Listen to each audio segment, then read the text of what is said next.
Hi, you guys, and welcome back to No Degree, No Problem, where I help high quality candidates just like you get high quality jobs without having a degree. So if you fit that description, make sure you hit the subscription button for more content on getting a job without having a degree, and hit the notification bell so that you don't miss when I upload. If you look in the description box as well as the comments, you will see a link to get free job alerts. If you give me your email address, I will send you free no degree required job alerts, as well as tips, resume hacks, and you'll get exclusive access to a course that I made that tells you exactly how I'm able to get high paying jobs up to 6 figures without having a degree. You'll get all of my secrets and tips, so make sure that you get that after you're done watching this video or right now, and then come back because today's video is a great one.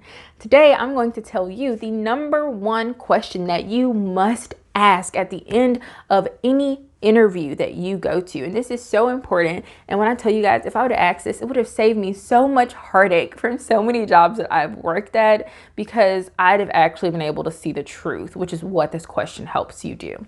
So this is the part where it's usually around the end of the interview and they say, do you have any questions for us? So many people make the mistake of not asking anything here. What? Why would you do that, guys? This comes back to that mindset thing that I've talked about in a previous video. And I'll link that video up there if you want to know the 5 things that I do that make sure that I get almost any job that I apply for.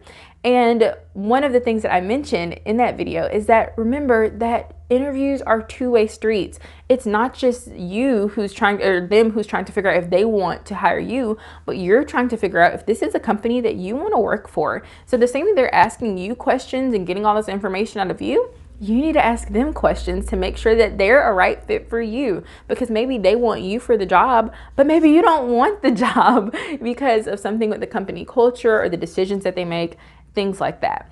But one of the most important things to many people when it comes to getting a job is a work-life balance, right? Most people don't want to be a slave to the job that they're at, which is why this question is so important. And here it is. Could you describe to me the best employee that you ever had and what made them the best employee specifically? Okay, ask that question or some variation of it. I'm going to tell you why and what it does. And I'm going to give you a few examples of ways that an employer may answer this question. They might say, Casey, or they might say a name, they might not, they might say, Casey was the best employee that I ever had.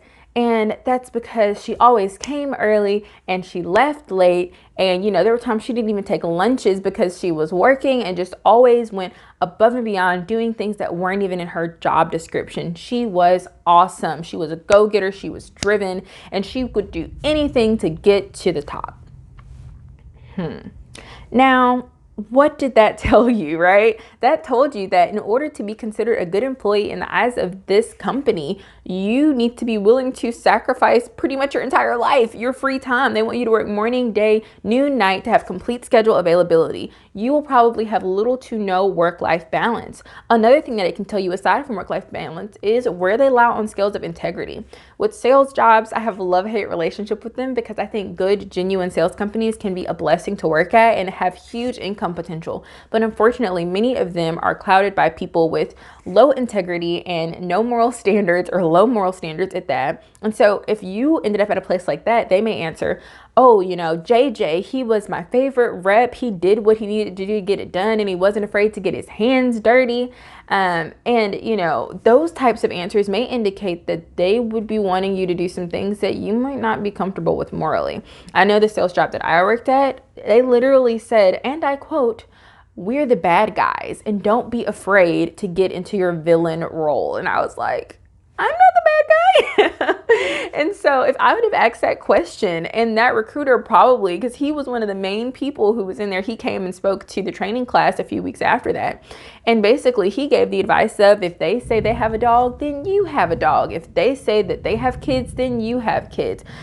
Saying that that's the way to build rapport is by having things in common. Saying that that's the way to build rapport. And that is something that did not sit well with me at all. And I ended up leaving that job shortly after because of that. If I would have asked the question and he probably would have told me someone who does whatever it takes, basically someone who's willing to lie in order to make a sale, then I would have known and I would have never accepted that job offer. So On a positive note, you may have an employer who says, my best employee, she came on time. She was always bright and cheerful, and she really enjoyed being here, and she enjoyed serving the customers and really helping them meet their needs. And she didn't complain, and she always, helped out and was, able to encourage her other coworkers and really be an example in her work ethic.